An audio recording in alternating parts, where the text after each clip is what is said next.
The following is a DW Ancient Egypt production.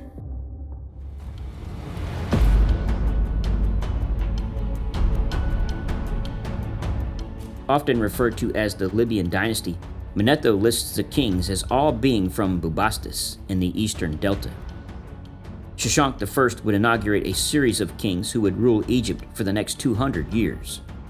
Prior to his reign, Sheshonq I had been commander-in-chief of the Egyptian army and chief advisor to his father-in-law.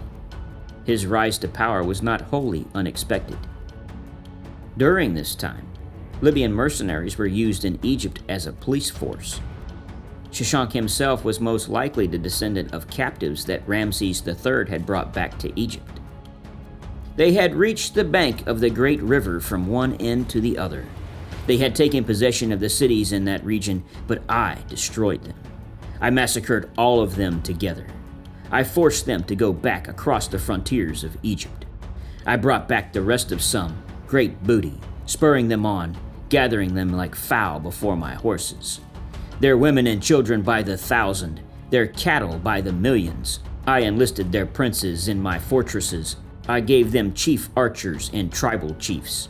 I made them into slaves, marked them with my name, their women and children likewise.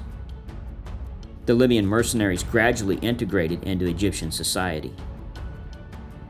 As king, Sheshonq I pursued an aggressive foreign policy in the Middle East.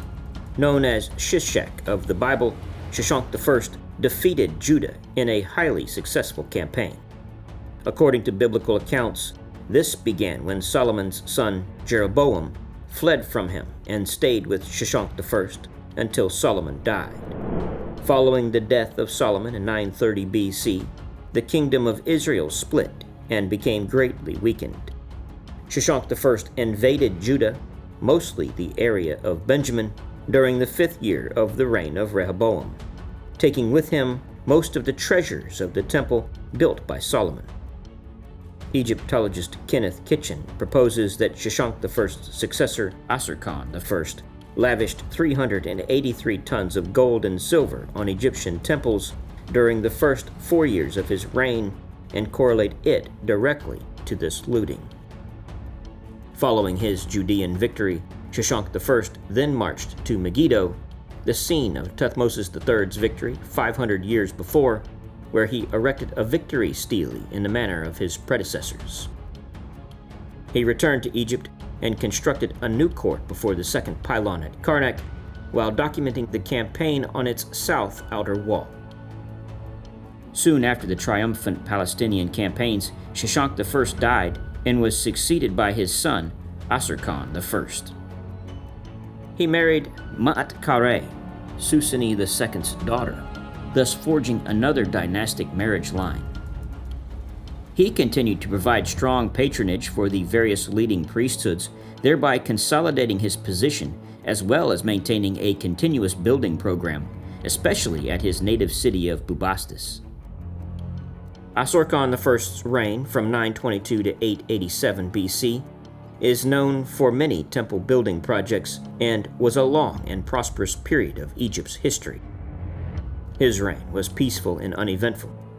However, both his son and grandson, Takalat I and Asurkhan II, later encountered difficulties controlling Thebes and Upper Egypt within their own reigns.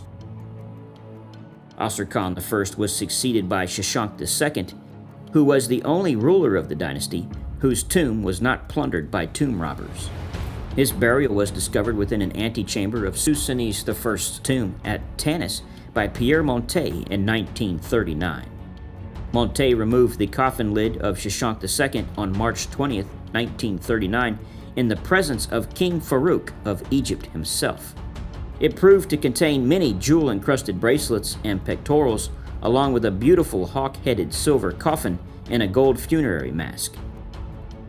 Takalat I, who was a son of Asurkhan I by a minor wife, succeeded Sheshonq II around 885 BC. This reign left no major monuments and observed the beginning of the fragmentation of Egypt once more into two power bases. At about 872 BC, Asurkhan II succeeded his father, Takalat I, as pharaoh. He was faced with the competing rule of his cousin, King Harsius, who controlled both Thebes and the western oasis in Egypt. Potentially, Harsius's kingship could have posed a serious challenge to the authority of Osirkon II. However, when Harsius died in 860 BC, Osirkon II acted to ensure that no one would replace him. Osirkon II consolidated his own position by appointing one of his sons, Nimlot, as high priest at Karnak, and another son, Sheshonq, as high priest of Ptah at Memphis. Osirkon thereby had two major priesthoods of Egypt in his family's grasp as a political move rather than from any religious motivation. Major building works were undertaken in the reign, especially at Bubastis, in the temple of the cat goddess Bastet. Other buildings in his name were constructed at Memphis, Tanis, Thebes, and Leontopolis, which was to become the capital of the succeeding dynasty. In the outside world, a growing menace was coming from Assyria, who turned her attention towards the Levant after taking over northern Mesopotamia and Syria. The Assyrian king Shalmaneser III continued his father Ashurnasirpal II's campaigns into Syria-Palestine in 853 BC.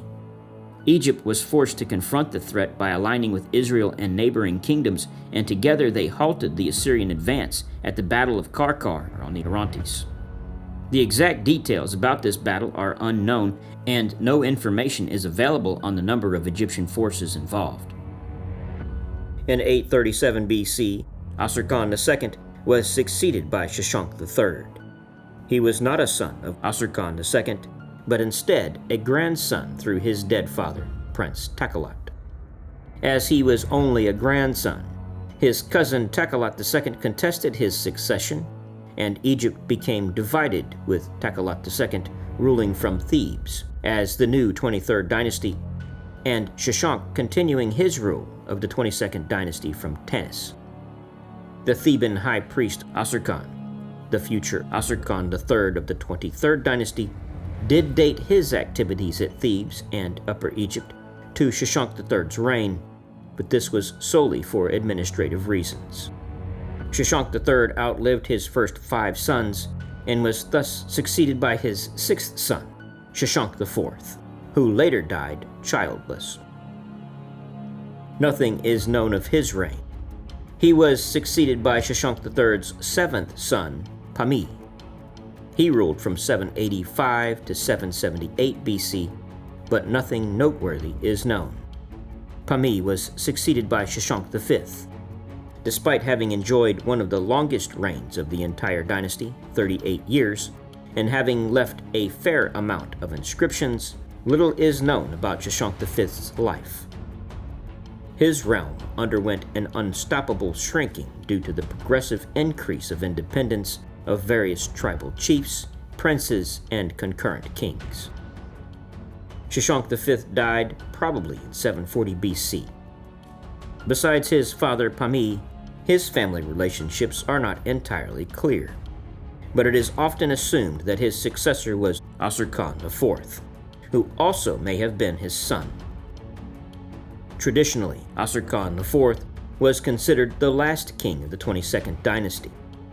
He was de facto little more than ruler in Tanis and Bubastis in Lower Egypt.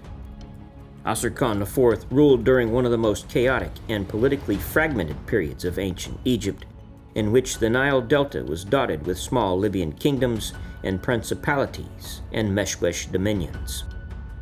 As the last heir of the Tanite rulers, he inherited the easternmost parts of these kingdoms, the area most involved in all the political and military upheavals that soon would afflict the Near East. Shortly after he came to power, Osirkon IV encountered the military campaign led by Pianki, the Kushite pharaoh of the Nubian 25th dynasty, along with other local rulers in Lower and Middle Egypt, including Nimlot of Hermopolis and Eput II of Leontopolis. Osirkon IV joined a coalition led by the chief of the West, Tefnacht, to resist the Nubian invasion. However, Pianki's forces proved unstoppable, and one by one the opposing leaders surrendered. To avoid a direct conflict, Osirkon IV decided to go to the Temple of Ra in Heliopolis, and personally submit to Pianki, which was properly followed by other coalition members. Pianki, as documented in his victory stela, accepted their submission, but he did not permit Asurkan and most of the other rulers to enter the royal enclosure because they were uncircumcised and had eaten fish, which were considered abominations by the Nubians. Despite these restrictions, Asurkan IV and the others were allowed to maintain control over their respective regions and continue to exercise their authority. No mention of Asurkan IV is known after 716 BC. Some archaeological findings suggest that shortly after this date, Baccarus of the 24th dynasty may have expanded his realm eastward, supplanting Asurkan at Tanis. In 720 BC, Pianki's successor Shebeka marched northward and defeated Baccarus. This ended the 22nd dynasty.